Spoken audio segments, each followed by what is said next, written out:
जय हिंद जय बिहार स्वीकार कीजिए मेरा नमस्कार। मेरा नाम है राजेश रॉय और आप देख रहे हैं आप अपने चैनल सत्यमेव जयते। दोस्तों आज पहली बार जो है इस बोर्ड के जरिए, हालांकि इससे पहले मैंने आपको कई दफ़ा पढ़ाया है, लेकिन आज पहली बार जो है इस बोर्ड पर मैं नंबर सिस्टम की पहली क्लास लेकर आया हूं। साथियों, इसमें आप बीपीएससी की तैयारी करने वाले जितने भी हमारे भाई बहन हैं सभी को बहुत बहुत ज़्यादा जो है इम्पोर्टेंट क्वेश्चन कराया जाएगा। साथ ही साथ जितना मैं आपको पढ़ाऊंगा यकीन मानिएगा, खासकर पीआरटी के लिए है, जितना मैं पढ़ाऊंगा आपको मैं गारंटी के साथ कहता हूं, जो भी मैं आपको टॉपिक वाइज पढ़ाऊंगा निश्चित रूप से आपके एग्जाम में क्वेश्चन वहीं से लड़ेंगे। साथियों, मेरे पढ़ाने के बाद आप जो है बीपीएससी के जो PYQ है, TRD 1, 2, 3 एंड री एग्जाम वाला, उनको आप कर लीजिएगा। आपको लगेगा हाँ सर झूठ बोल रहे थे या सही बोल रहे थे। साथियों, इससे पहले भी आप मेरे चैनल में विजिट किए होंगे। यदि आप नए आए हैं तो मैं चाहूँगा कि अपने सिलेक्शन के लिए ईमानदारी से एक सब्सक्राइब कर दीजिएगा। अगर वीडियो अच्छा लगे तो ज़रूर लाइक करिएगा और हमारे वीडियो में पूरा बने रहिएगा कि मैं कैसे पढ़ाता हूँ, क्या पढ़ाता हूँ, आप समझिएगा। चलिए, आज पहली बार जो है मैं नंबर सिस्टम से शुरुआत कर रहा हूँ और नंबर सिस्टम पढ़ाने का ही प्रयास करूँगा। हालांकि मैं आपको शुरुआत में बेसिक चीज़ पढ़ाऊँगा, धीरे धीरे धीरे जो मैं आपको फिर हिसाब की तरफ ले जाऊँगा जहाँ से क्वेश्चन एग्जाम में पूछा जाता है। चलिए, हम बात करते हैं साथियों, जब हम संख्या की बात करते हैं, आप जानते हैं संख्या में सबसे पहले हम बात कर लेते हैं साथियों सम संख्या की। पहले हम बात कर लेते हैं साथियों सम संख्या की। साथियों, आप कहीं जाइएगा मत, क्योंकि आपको लग रहा होगा कि ये सम संख्या तो मुझे आता ही है, मैं इसको क्यों पढ़ूं। साथियों ध्यान रखिएगा, हम सम संख्या की बात कर रहे हैं तो वैसी संख्या जो कि 2 से पूरा पूरा विभाजित हो जाए। जैसे मान लीजिए 2 हो गया, 4 हो गया, 6 हो गया, 8 हो गया, 10 हो गया। साथियों, आपको ये चीज़ आती है ना, ये चीज़ सभी बच्चों को आती होंगी। अब आते हैं हम विषम संख्या की तरफ। हम बात करते हैं विषम संख्या की। हम क्या बात करते हैं? तो हम बात करते हैं विषम संख्या की। हम बात करते हैं साथियों विषम संख्या की। साथियों, आपको विषम संख्या का भी पहचान करने जरूर आता होगा। आप किसे बोलोगे विषम संख्या? 1 को बोलने वाले हो, 3, 5, 7, 9। अच्छा, आप बोलोगे सर ये आप क्यों पढ़ा रहे हो, इससे ज़्यादा भी आप जा सकता है ना, इनके आगे भी आप जा सकते हो। हालांकि जिसमें 2 से पूरा पूरा भाग लग जाए वह सम संख्या होता है, जिसमें 2 से पूरा पूरा भाग ना लगे वह विषम संख्या होता है। साथियों, आइए हम बात कर लेते हैं थोड़ी सी पूर्ण संख्या को लेकर। हम बात कर लेते हैं थोड़ा सा पूर्ण संख्या को लेकर। पूर्ण संख्या, आप कहोगे सर वैसी संख्या जिसकी प्रारंभ जो है वो शून्य से होती है। शून्य का मतलब क्या? शून्य का मतलब साथियों 0 से होती है। जैसे मान लीजिए हम यहाँ पे लिख रहे हैं 0, हमने क्या करा, मैंने 0 से शुरुआत किया तो 0 हो गया, 1 हो गया, 2 हो गया, 3 हो गया, 4, 5, 6, जो भी चीज़ हो इत्यादि हम कर सकते हैं, यहाँ पे लगा सकते हैं etc। मतलब पूर्ण संख्या की जब भी हम बात करते हैं दोस्त, तो आपको कहोगे सर जिसकी शुरुआत में ही है या फिर प्राकृत संख्या से पहले अगर हम शून्य लगा दें मेरा वह पूर्ण संख्या होता है। साथियों, हम बात कर लेते हैं थोड़ा सा प्राकृत संख्या का। साथियों, आप वीडियो में बने रहिएगा, आपको बहुत कुछ मैं सिखाऊंगा प्राकृत संख्या का, ध्यान रखिएगा। हम बात कर लेते हैं प्राकृत संख्या का। अच्छा, प्राकृत संख्या आप किसे कहते हैं? प्राकृत संख्या वही संख्या तो होती है जिसे आप जो है गिनती के रूप में जानते हैं, यानी कि हम कह सकते हैं गिनती की संख्या को प्राकृत संख्या कहते हैं। कहने का मतलब क्या? मैं आपसे अगर पूछूं कि सबसे छोटी प्राकृत संख्या क्या हो सकती है, तो आप कहोगे सर 1 होती है। क्यों क्यों होगी 1? हम 0 से ही शुरुआत क्यों नहीं करेंगे? तो साथियों, जब भी आप गिनती करते तो वहाँ पे आप 0 कहते हो क्या? आप 0 नहीं कहते हो, आप वहाँ पे 1 कहते हो, 2 कहते हो, 3 कहते हो, ना कि आप 0 कहते हो। जैसे आपका 0 आता है वह आपका पूर्ण संख्या हो जाता है। जैसे मान लीजिए हमने लिखा 1, 2, 3, 4, 5, 6 etc। मान लीजिए आप अनंत इत्यादि मान लीजिए, जितने भी हमारे गिनती की संख्या होंगे वो सभी के सभी कौन संख्या होंगी साथियों? तो प्राकृत संख्या होंगे। साथियों, हम बात कर लेते हैं थोड़ा सा परिमेय की तरफ बात कर लेते हैं। हम किसकी बात कर लेते हैं साथियों? परिमेय संख्या की बात कर लेते हैं। आपके एग्जाम में परिमेय संख्या से भी क्वेश्चन पूछा गया था और पूछा जाएगा भी आगे चल के। सर परिमेय संख्या किसे कहते हैं? साथियों ध्यान रखिएगा, परिमेय संख्या वैसी संख्या को कहा जाता है जिसे हम अंश यानी कि अंश बटे हर के रूप में लिख सकते हैं। जैसे मान लीजिए हमने लिखा यहाँ पे, हमने क्या लिखा साथियों, अंश बटे हर के रूप में जिस भी संख्या को हम लिखेंगे वह मेरा परिमेय संख्या होगा। एक बात आपको और ध्यान रखनी है साथियों, जिसका भी रूट में मान निकल जाता होगा वो सब का सब मेरा कौन संख्या होगा साथियों, वह मेरा परिमेय संख्या है। अर्थात मैं आपसे पूछूं, अगर मुझे बताएंगे आप रूट 81 परिमेय है या अपरिमेय, आप क्या कहोगे? आप मुझे कमेंट करो। आप मुझे क्या बताओगे, रूट 81 कौन सी संख्या है, परिमेय संख्या है या फिर अपरिमेय संख्या है? आप कहोगे सर रूट 81 जो मेरा है सर वह एक परिमेय संख्या है। क्यों?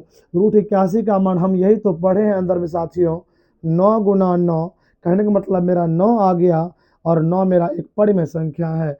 अभी आप कहोगे सर अभी तो आपने कहा था जिसको भी अंश बटे हर ग्रुप में लिखते हैं वह मेरा परिमेय संख्या होता है। तो सर आप 9 कैसे कह सकते हो, 9 के बटे में तो कुछ नहीं है। साथ जैसे मान लीजिए हमने यहाँ पे 1 लिखा तो ये इसके नीचे में 1 छिपा हुआ रहता है, इस बात को आप जान लीजिए, जानते भी होंगे। तो 9 के नीचे मान लीजिए 1 हो गया तो ऊपर वाला आपका अंश हो गया, ऊपर वाला आपका अंश, जबकि नीचे वाला आपका हर हो जाता है। इस प्रकार से आपका रूट 81 कौन संख्या था, तो परिमेय संख्या हम कह सकते हैं। साथियों आपके एग्जाम में जो है भाज और भाज से भी पूछा गया क्वेश्चन है, कई बार आपके एग्जाम में भाज और अभाज से भी क्वेश्चन पूछा गया है, तो ध्यान रखिएगा। साथियों हम बात कर रहे थे भाज संख्या का, ध्यान रखिएगा ये आपकी भाज संख्या होती है। मान लीजिए हमने लिखा गया यहाँ पे, हमने यहाँ पे लिखा भाज संख्या। आपसे मैं पूछ रहा हूँ, आप मुझे कमेंट कीजिए कि भाज संख्या किसे कहते हैं। आपसे अगर मैं पूछूं कि भाज संख्या किसे कहते हैं, आप क्या जवाब दोगे? आप कहोगे सर जिसका 2 से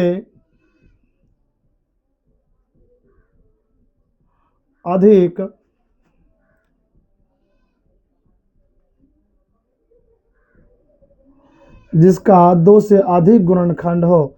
आप क्या कहोगे साथियों? जिसका 2 से अधिक गुणनखंड हो वह मेरा भाज संख्या कहलाता है। साथियों अगर आपसे हम पूछे साथियों कौन सी संख्या सबसे छोटी भाज संख्या होती है, ध्यान रखिएगा एग्जाम में पूछा यह क्वेश्चन है कि सबसे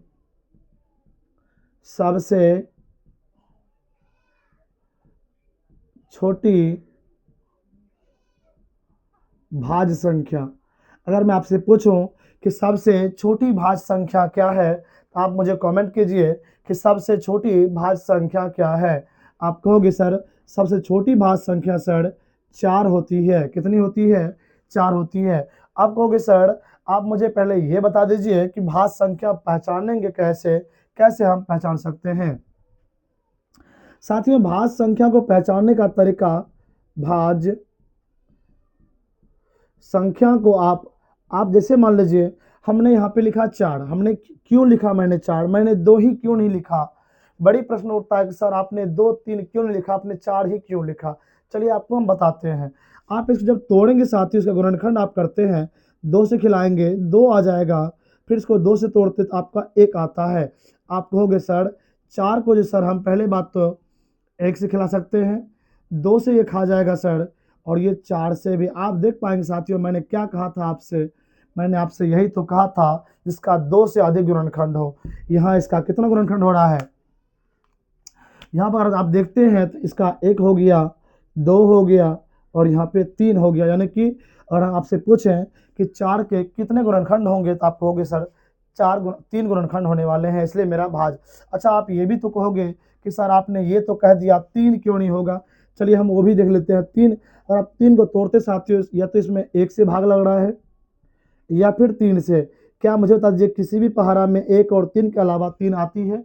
आप कहोगे नहीं सर 3 तो सिर्फ 1 और 3 में ही आएगा, तो फिर कैसे सर ये भाज संख्या होगा? साथियों ध्यान रखिएगा, जिसका केवल हम यहाँ लिख भी देते हैं साथियों, यहाँ पे हम लिख देते हैं अभाज्य संख्या। यहाँ पे जो हम लिख देते हैं, यहाँ से क्वेश्चन एग्जाम में पूछा गया क्वेश्चन है अभाज्य संख्या। जैसे मान लीजिए इस पे आप क्या लिखोगे, जिसका केवल 2 गुणनखंड हो।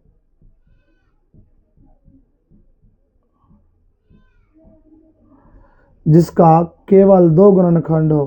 कहने का मतलब क्या, अभी जो आप भाज्य संख्या सीख रहे थे उसमें क्या देख रहे थे, हम तोड़ने के बाद यानी कि ठेठी भाषा में बोलेंगे भाग लगाने के बाद जो है हमें 3 संख्या आ रही थी, लेकिन यहाँ पे सिर्फ 2 ही तो लेना है हमें।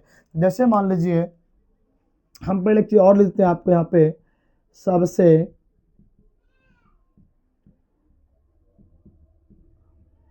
छोटी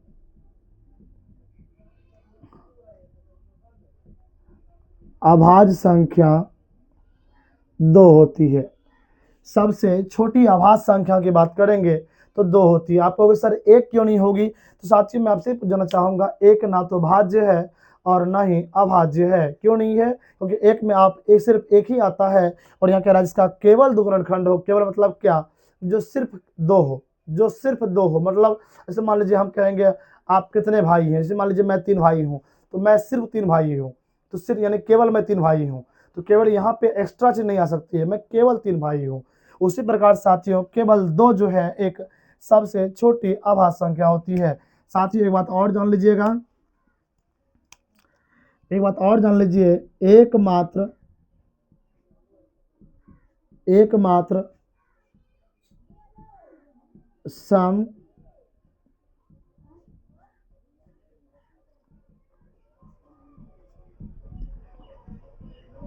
अगर आपसे क्वेश्चन को ये बोल दे कि एकमात्र सम अभाज्य संख्या क्या हो सकती है, आप कहोगे साथियों एकमात्र सम अभाज्य संख्या सर 2 ही तो होती है। साथियों आपने इसको सीख लिया कि सर जिसका केवल 2 गुणनखंड हो वह मेरा केवल अभाज्य संख्या कहलाएगा, और सबसे छोटी अभाज्य संख्या की बात करेंगे हम लोग, मेरा 2 होता साथियों, मेरा 2 होता है। वही आपसे पूछे हम एकमात्र समअभाज्य संख्या, तो ये भी आपका 2 ही होगा। चलिए हम बात करते हैं अब कि अभाज्य संख्या कैसे पहचानेंगे सर ये अभाज्य संख्या है। जैसे मान लीजिए मैंने यहाँ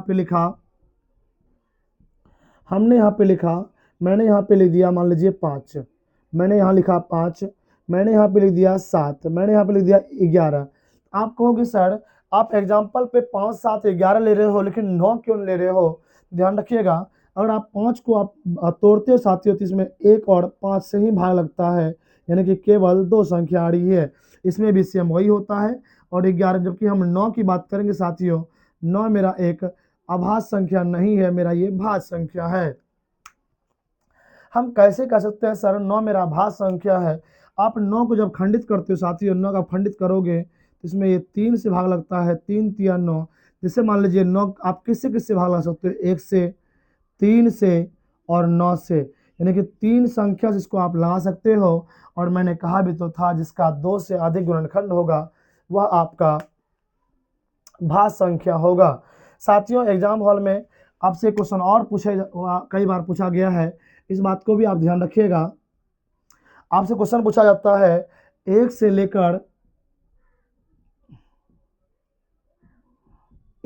लेकर 25 तक में कितनी अभाज्य संख्या होती है। ये सवाल आप देखेंगे बहुत सारे एग्जाम में पूछा गया है, 1 से लेकर 25 तक में कितनी अभाज्य संख्या होती है। तो मैं बताना चाहूंगा 1 से लेकर 25 तक में कुल 9 अभाज्य संख्या होती है, कुल 9 अभाज्य संख्या होती है। साथियों आपसे फिर पूछेगा 26 से 50 के बीच, 26 से 50 के बीच, तो ध्यान रखिएगा साथियों 26 से 50 के बीच कुल 6 अभाज्य संख्या होती है। वहीं आपसे पूछा जाएगा कि 1 से लेके 100 के बीच, 1 से लेकर 100, साथ ध्यान रखिएगा 1 से लेके 100 के बीच कुल 25 अभाज्य संख्या होती है। कुल कितनी अभाज्य संख्या होती है साथियों, 1 से लेके 100 के बीच कुल 25 अभाज्य संख्या होती है। 1 से लेकर कुल 1 से लेकर 100 के बीच कुल 25 अभाज्य संख्या होती है। साथियों अभी अभी अभी मैंने आपको सम संख्या, विषम संख्या, प्राकृत संख्या, पूर्ण संख्या, भाज्य संख्या, साथ ही साथ अभाज्य संख्या, इसके अलावा सबसे छोटी भाज्य संख्या 4, सबसे छोटी अभाज्य संख्या 2, एकमात्र समभाज्य संख्या 2 और भाज्य संख्या खंडित कैसे होता है, अभाज्य संख्या खंडित कैसे होता है, 1 से लेकर 25 तक में कितनी अभाज्य संख्या होती है, 26 से 50 में कितनी अभाज्य संख्या होती है और 1 से लेकर 100 किट में कितनी अभाज्य संख्या है, 25। ये अभी आपने सीखा। साथियों आइए अब जो है हम लोग सवाल की तरफ प्रैक्टिस करने की तरफ आगे बढ़ते हैं। अभी आपको मैंने संख्या समझाया जिसमें सम, विषम, पूर्ण, प्राकृतिक, भाज्य और अभाज्य उन्हें खंडित कैसे किया जाता है, मैंने आपको वो समझाया। आइए हम चलते हैं अब सवाल की तरफ। साथियों सवाल कह रहा है कि 120 के कुल कितने धनात्मक गुणनखंड है। साथियों सवाल क्या कह रहा है, ध्यान समझिएगा। ये सवाल आपके पीआरटी में पूछा जा चुका है। यदि आपने पीवाईक्यू लगाया होगा तो आपको पता होगा कि 120 के कुल कितने धनात्मक गुणनखंड है। साथियों इसको बनाने के लिए हम लोग क्या करेंगे, आप जैसे मान लीजिए हम खंडित करते हैं। आप 120 को तोड़ेंगे, 120 को आप तोड़ेंगे। अच्छा तोड़ने आपको आता होगा, कैसे तोड़ते हैं साथियों, चलिए हम वो भी सीख जाते हैं। 2 से खिलाते हैं, यहाँ पे 60 आएगा। फिर इसको आप 2 से खिलाइएगा तो 30 आएगा। फिर इसको आप 2 से तोड़िएगा तो 15 बार में आएगा। फिर इसको आप 3 से तोड़िएगा तो आपका 5 बार में आएगा। साथियों आप देख पाएंगे मैंने 120 को तोड़ा है, जिस 2 से मैंने तोड़ा तो 60 आ गया। फिर मैंने 2 से तोड़ा 30 आ गया। फिर मैंने 2 से तोड़ा तो 15 आया और 3 से मैंने 15 में भाग दिया तो 5 आ गया। आइए सवाल कह रहा था कितने गुणनखंड है, इसका मतलब क्या, इसका मतलब ये हुआ साथियों आपको गुणनखंड की संख्या पूछा जा रहा है। अच्छा आप यहाँ पे क्या लिख सकते हो साथियों, आपको कि सर 120 के बराबर मेरा क्या क्या आ रहा है, मेरा क्या क्या आ रहा है सर, तो आप कहोगे सर 2 जो है वो 3 बार आ रहा है, 2 गुणे 2 गुणे 2, इसको मतलब हम लिख सकते हैं कितना, 2 पर पावर कितना 3। फिर कहोगे सर आप 3 मेरा एक बार आया है, इसको हम 3 पावर 1 लिख सकते हैं। और 5 सर मेरा एक बार आया है तो हम 5 को भी क्या करेंगे, एक बार लिख देंगे। मतलब मेरा 2 आया था 3 बार, 3 मेरा आया था एक बार और 5 मेरा आया था एक बार। साथियों एग्जाम में जब भी आपसे गुणनखंड की संख्या पूछ दे या कुल कितने गुणनखंड है ये पूछे, आपको इसे बनाने के लिए कुछ नहीं करना होता साथियों, बस ध्यान ये कर देना, आपको ये तोड़ देना है। इसको तोड़ने के बाद आपको इस फॉर्म में लिख देना है और लिखने के बाद क्या करना साथियों, जितने भी पावर है, मैंने क्या कहा, जितना भी इसका गुणनखंड निकला उसका पावर, जैसे मान लीजिए यहाँ पे 2 पावर 3 है, 3 पर पावर 1 है और 5 पर पावर 1 है। इसका मतलब क्या हुआ, जितने भी पावर रहेंगे मुझे सब में 1 जोड़ देना है, बाकी सबको गुणा कर देना है। जैसे मान लीजिए 2 पावर 3 था, इसका मतलब हमें 3 में 1 जोड़ देनी है, फिर यहाँ गुणा कर देनी है। ऊपर में 1 है, हमें 1 में 1 से फिर जोड़ देनी है, फिर मान लीजिए गुणा कर देनी है। और ऊपर में फिर से 1 है, इसमें 1 जोड़ देनी है, फिर गुणा कर देनी है। आप नहीं समझे बात को, फिर से समझिए। हमने क्या करा, 120 को मैंने तोड़ दिया, 2 से घटाया मैंने 60 आया, फिर 2 से घटाया 30 आया, फिर 2 से घटाया 15 और 3 से घटाने के बाद 5 आया। मेरा मतलब मेरा क्या, मेरा मतलब ये, मेरा सर 2 3 बार आया है, मैंने यहाँ पे 2 3 बार लिख दिया। सर मेरा 3 जो है एक बार आया, मैंने यहाँ पे 3 एक बार लिख दिया। सर मेरा 5 एक बार आया है, मैंने यहाँ पे 5 एक बार लिख दिया। मैंने आपसे यही कहा कि यदि गुणनखंड की संख्या पूछ दे, आपको पावर में सब में 1 जोड़ के गुणा कर देनी है। मैंने यहाँ पावर 3 था उसमें 1 जोड़ दिया, फिर यहाँ पे मान लीजिए पावर में 1 था, मैंने 1 जोड़ दिया, फिर 1 में, फिर यहाँ भी 1 था, मैंने 1 ऐड कर दिया। आइए साथियों हम सबको जोड़ते हैं। अब 3 और 1 को जोड़ेंगे आपका 4 आ जाएगा, फिर 1 और 1 को जोड़िएगा तो 2 आ जाएगा, और फिर आप 1 और 1 को जोड़िएगा तो 2 हो जाएगा। आप कहोगे सर 4 दूनी 8, 8 दूनी 16, इसका मतलब हुआ सर मेरा 16 इसका गुणनखंड की संख्या सही जवाब होने वाली है। साथियों 120 का जो गुणनखंड होगा आपका 16 इज द करेक्ट आंसर होने वाली है। मुझे पूर्ण विश्वास है आपको समझ में आया होगा। यदि आप नहीं समझे हैं, आइए दोबारा से वही सवाल मैंने यहाँ पे लिखा है। यहाँ पर हम लोग बोल रहा है 360 के कुल कितने गुणनखंड है। साथियों सेम सवाल मैंने यहाँ भी लिखा है, 360 के कुल कितने गुणनखंड है। यदि आपसे बनता है तो आप वीडियो को पॉज कर दीजिए, थोड़ा सा स्टॉप करके रोकने के बाद जो है साथियों आप इनको अपने से सॉल्व करने का प्रयास अवश्य करिएगा। जैसे मान लीजिए यहाँ पे 360 इसको हम लोग हल करते हैं। 360 को आप जब तोड़िएगा साथियों, 2 से खिलाएंगे आपका 180 आ जाएगा। फिर इसको आप 2 से खिलाएंगे तो 90 आ जाएगा। फिर इसको आप 2 से खिलाएंगे तो 45 आता है। फिर इसको आप जो है 3 से खिलाइएगा तो 15 आ जाएगा। फिर 3 से खिलाइएगा तो ये आपका 5 आ जाएगा। आप देख पाएंगे मैंने 360 को मैंने खंडित किया तो मेरा क्या आया साथियों। आपको इस प्रकार से तोड़ लेनी है। फिर आपको यहाँ पे लिखना है 360 बराबर कितना, देखिए 2 कितना बार मेरा आया है, 3 बार, 1 2 3। इसका मतलब हुआ मेरा 2 3 बार सर आया है, गुणा कर देंगे। 3 मेरा 2 बार आया है सर, उसको हम गुणा कर देंगे। फिर सर मेरा 5 जो है 1 बार आया है, इसको हम 1 बार यहाँ पे लिख देंगे। साथियों मैंने अभी आपसे क्या कहा था, यदि सवाल में ये पूछे कुल कितने धनात्मक गुणनखंड है, आप ध्यान रखिएगा आपको पावर में सबके पावर में 1 जोड़ देनी है, फिर गुना कर देनी है। जैसे मान लीजिए हमने यहाँ पे 3 लिखा है, इसका मतलब हुआ 3 + 1 हमको गुणा करनी है। यहाँ पे 2 पावर में है, हमने 2 में जोड़ दिया 1, गुणा कर देना है। यहाँ भी 1 है, मैंने 1 जोड़ दिया, यहाँ भी मुझे गुणा कर देना है ना। चलिए अब हम बात करते हैं 3 1 होता है साथियों 4, गुणा 2 1 होता है साथियों 3, और 1 1 होता है 2। ध्यान रखिएगा तो 4 तिया 12, 12 दूना 24। इसका मतलब मेरा 24 इज द करेक्ट आंसर होने वाला है। साथियों 120 का कुल धनात्मक गुणनखंड पूछा गया था 16, जबकि 360 का 24 इज द करेक्ट आंसर। मुझे पूर्ण विश्वास है अब आपको कभी भी धनात्मक गुणनखंड की संख्या पूछे सवाल में तो आप नहीं फंसिएगा, चाहे सवाल कितना भी बड़ा हो। यदि आप सीख चुके हैं साथियों, तो मैं चाहूँगा मैं आपको टास्क दे रहा हूँ, इनको आप अवश्य सॉल्व करके हमें हमारे कमेंट बॉक्स में जवाब दीजिएगा। 480 का आपको निकालना है, आपको साथियों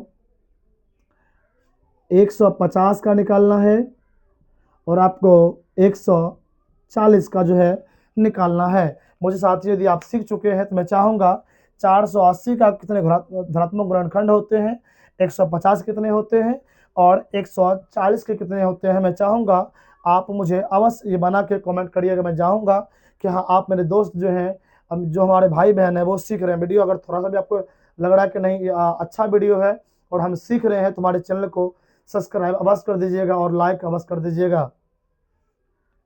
साथियों अब हम सीखने वाले साथियों कि यहाँ पे गुणनखंड का योग, जो कई बार एग्जाम में पूछा गया है गुणनखंड का योग, चलिए हम उसको भी एक बार देख लेते हैं।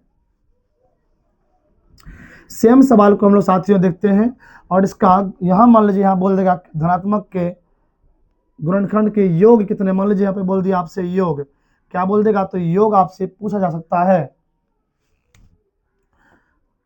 जैसे मान लीजिए यहाँ पे बोल देगा योग निकाले, क्या बोलेगा साथियों, तो योग निकाले बोल देगा, है ना, योग निकाले। ये दोनों सवाल आपस में रिलेटेड है, ध्यान रखिएगा, ये दोनों सवाल आपस में एक दूसरे से जुड़ा हुआ है, इस बात को आप याद रखिएगा। चलिए अब साथियों हम बनाते हैं 120 के कुल धनात्मक गुणनखंड का योग निकालें। एग्जाम में आप देखिएगा, अगर आप PYQ किए होंगे तो वहां भी एक क्वेश्चन यहाँ से आया हुआ है, इस बात को आप याद रखिएगा। चलिए यहाँ भी साथियों से मुझे वही तरीका अपनाना है। जैसे मान लीजिए हमने क्या लिखा था, 120 को 2 मैंने लिखा था 3 बार, 2 मैंने लिखा था साथियों 3। अच्छा आपको फिर से हम तोड़ देते हैं, तोड़ दीजिए फिर से इसको, आप तोड़ते हैं साथियों, 2 तोड़ेंगे फिर आपका 60 आएगा, फिर 2 तोड़िएगा 30 आएगा, फिर 2 तोड़िएगा 15, फिर आप 30 तोड़िएगा तो ये आपका 5 आएगा। कहने मतलब क्या, 120 के बराबर जो मेरा आ रहा है 2 कितनी बार, आपको सर 2 3 बार आ रहा है, इसका मतलब हुआ फिर 3 मेरा कितना बार, तो 1 बार, और 5 मेरा 1 बार। अच्छा यहाँ आप क्या करते थे, जैसे मान लीजिए आपसे गुणनखंड की संख्या पूछा गया था, आप वहां पे क्या करते थे, पावर में सब में 1 जोड़ा करते थे, यही करते थे आप। लेकिन गुणनखंड का जब योग आपसे पूछे उसमें आप क्या करना है, जैसे मान लीजिए 2 पावर 3 है, क्या है 2 पावर 3 है, आपको 2 पर पावर 0 से 3 तक जानी है।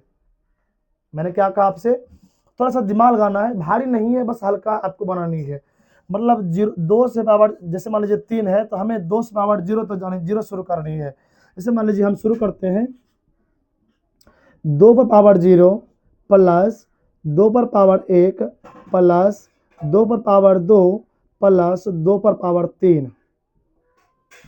अच्छा, मैंने साथियों ऐसा क्यों किया, मैंने ऐसा इसलिए किया, हमने कहा जब आपसे गुणनखंड का योग पूछे, आपको करना क्या है, जितने भी पावर होंगे, जैसे मान लीजिए यहाँ पे 3 पावर था, हमने शुरू से यानी कि 0 से मैंने लिया और 3 तक मैंने उसको जो है पावर करके जोड़ दिया। इसका मतलब हुआ यहाँ पर पावर 3 है तो मैंने 2 पर पावर 0, 2 पर पावर 1, 2 पर पावर 2, 2 पर पावर 3 कर दिया। फिर बीच में हम गुणा करेंगे, बीच में फिर से हम गुणा करेंगे साथियों। यहाँ पे 3 पर पावर 1 तक है तो हम क्या करेंगे साथियों, 3 पर पावर 0 प्लस 3 पर पावर 1 लेने वाले हैं, यही हम लोग करेंगे। फिर मान लीजिए हम बीच में गुणा कर देंगे। अब यहाँ पे 5 पर पावर कितना साथियों, तो 1 है, 5 पावर 1 है तो हम क्या करेंगे, 5 पर पावर 0 प्लस 5 पावर 1, यही करने वाले हैं, इसी को आपको करना है। अब देखिए सवाल आपका बन गया। इससे मान लीजिए हमें क्या करनी है साथियों, अच्छा मुझे बताओ किसी भी संख्या के पावर पर अगर 0 होता है तो आप क्या करते हो। जैसे मान लीजिए हमने लिख दिया 100 पर पावर 0, इसका मान हमेशा कितना होगा, आपसे मैं पूछ रहा हूँ, किसी भी संख्या पर पावर में 0 और इसका मान हमेशा क्या होता है, आप सभी जानते हैं इसका मान 1 होता है। कितना होता है, 1। मतलब 100 पर पावर अगर 0 कर दे इसका मान हमेशा कितना होगा, 1 होगा। इस बात को आप याद रखिएगा। यहाँ पे आप देख पाएंगे 2 पर पावर 0 है, इसका मतलब क्या, 2 पर पावर 0 का मतलब क्या होगा, 2 पर पावर 0 मतलब ये होगा, इसको हम 1 लिख सकते हैं। कितना लिख सकते हैं, 1 प्लस 2 पर पावर 1 है, इसका मतलब 2 को आप एक बार गुणा करेंगे तो 2 एकम 2। यहाँ पे क्या है, 2 पर पावर 2, 2 पर पावर 2 का मतलब क्या, 2 को आप 2 बार गुणा करिएगा तो 2 दूनी 4 होता है ना, 2 दूनी 4। यहाँ पे ऊपर पावर कितना, 2 पावर 3 है, इसका मतलब क्या होगा, हम 2 को 3 बार गुणा करेंगे, 2 को हम 3 बार गुणा करेंगे, 2 दूनी 4, 4 दूनी 8, कितना है आपका 8 आ गया है ना। हम 8 यहाँ पे लिख देते हैं, लिख दिए, बीच में गुणा, फिर इसको सेम कीजिए। 3 पावर 0 आपने सीखा अभी तुरंत, सर किसी भी पावर के ऊपर अगर 0 होता है उसका मान हमेशा 1 होता है। हम यहाँ पे 1 कर देते हैं, 1 कर दिए, प्लस 3 का पावर 1 है यानी कि 3 को आप 1 से गुणा करिएगा, इसका मतलब 3 ही इसका आएगा सही जवाब। फिर गुणा कर दीजिए, 5 पर पावर 0 है, इसका मतलब क्या हुआ, इसका मतलब 1 हुआ सर। फिर 5 पावर 1 है, इसका मतलब सर 5 हुआ। हमने आपके सामने इस प्रकार से मैंने खंड करके लिख दिया, मैंने कुछ भी नहीं किया साथियों, ये बहुत इजी है, आप आराम से समझ जाओगे। अब आपको क्या करनी है, सबको जोड़ देनी है। देखिए जोड़िए, 8 4 12, 12 2 14, 14 1 15, मैंने 15 गुना कर दिया। फिर जोड़ना है 3 1 4, 3 1 4 गुना कर देनी है। फिर आपको 5 और 1 को यानी कि 6 हो गया, आप कहोगे सर 15 चौके 60 और 60 गुना करेंगे हम 6, इसका मतलब 360 मेरा 360 मेरा सही जवाब होने वाली है। मतलब 120 के अगर हम गुणनखंड की योग की बात करें, मेरा 360 सही जवाब हो जाएगा। हमने साथियों कुछ नहीं करा है, आप आराम से इसको कॉपी कलम में नोट कर लीजिएगा, बहुत इंपॉर्टेंट सवाल है एग्जाम के दृष्टिकोण से। आइए, यदि आपको यहाँ थोड़ा सा भी परेशानी हुआ है तो हम यहाँ बनाते हैं और यहाँ सीखने का प्रयास करते हैं। जैसे मान लीजिए यहाँ पे 360 है, आप क्या करोगे, 360 को आप तोड़ने वाले हो, तोड़ने वाले साथियों 2 से तोड़ोगे आप 180 आएगा, फिर आप 2 से तोड़ोगे 90 आएगा, फिर 2 से तोड़ोगे 42, फिर आप 3 से तोड़ोगे 15, फिर 3 से तोड़ोगे, इसका मतलब यहाँ पे 5 आने वाला है। आप देख पा रहे होंगे मेरे सामने 360 का जो मेरा धनात्मक गुणनखंड आया है वो कितना आया साथियों, मेरा आया है 2। कितनी बार आया है, तो आप कहोगे सर 2 3 बार आया है, हमने 3 लिख दिया। इसके बाद 3 मेरा कितना बार आया है, 3 मेरा 2 बार आया, तो हमने यहाँ पे 2 लिख दिया। और 5 मैंने 1 बार आया तो मैंने यहाँ पे 5 1 बार लिख दिया। यही आपका सवाल था यानी कि 2 3 बार आया है, 3 2 बार आया है, जबकि 5 1 बार मेरा आया है। साथियों, आपसे हम जानना चाहेंगे, अभी आपको मैंने सिखाया था, क्या सिखाया था? मैंने आपसे यही तो सिखाया था, जितना पावर रहेगा जीरो से आपको शुरुआत करनी है। कैसे करनी है?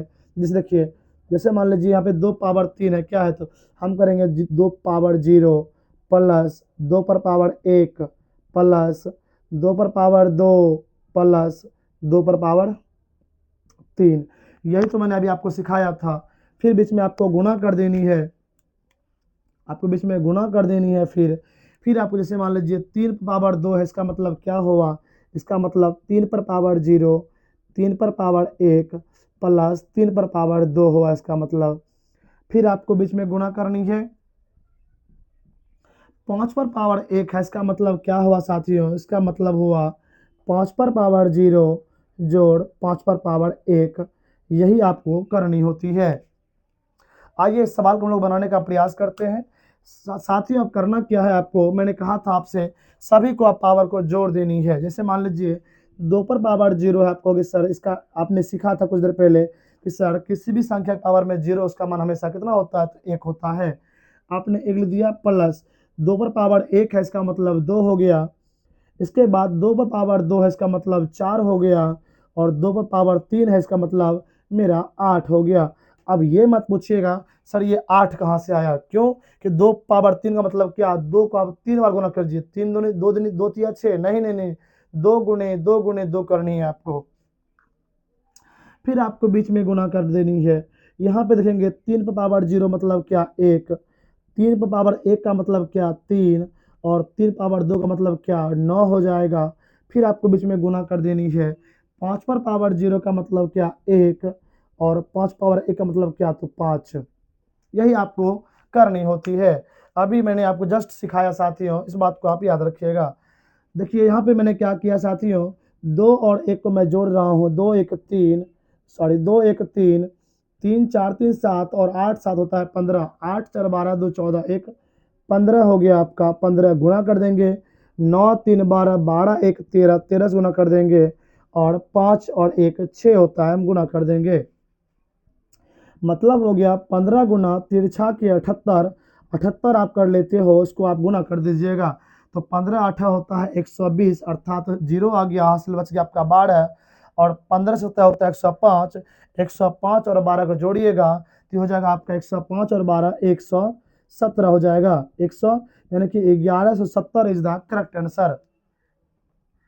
15 8 120, 12 15 7 105, 105 और 12 117 होता है, यानी कि 1170 इज द करेक्ट आंसर। साथियों, यदि आपको ये ट्रिक अच्छी लगी है, यदि आपको ये वीडियो अच्छा लगा है, तो आपको मैं सवाल दे रहा हूँ, इस सवाल को आप बनाइएगा। आपको मैं होमवर्क के तौर पे एक सवाल लिखा रहा हूँ, इसको आप लिखिएगा और खुद से बनाने का प्रयास करिएगा, सेम तरीका सेम नियम से, है ना। जैसे मान लीजिए आपको हम सवाल दे रहे हैं 140, दूसरा है 180, तीसरा 220 और चौथा 440। ये सवाल को आपको होमवर्क के रूप में आपको बनाना है। जब अगले वीडियो आएगी इसमें और आपको हम अच्छे से सिखाने का प्रयास करेंगे। फिलहाल के लिए यदि आपको वीडियो अच्छा लग रहा है साथियों, आइए हम बात करते हैं बीपीएससी पीआरटी के लिए बहुत इंपॉर्टेंट था, हालांकि जीएस में भी बहुत काम आता है ये मैथ, ध्यान रखिएगा। साथियों, यदि वीडियो आपको थोड़ी से भी हेल्पफुल लगी होगी, अगर अच्छी लगी, इस भाई को सपोर्ट अवश्य करिएगा और माँ सरस्वती के लिए एक सब्सक्राइब अवश्य कर दीजिएगा। चलिए मिलते हैं अगले वीडियो में, तब तक के लिए सभी साथियों को बहुत बहुत धन्यवाद, बहुत बहुत धन्यवाद।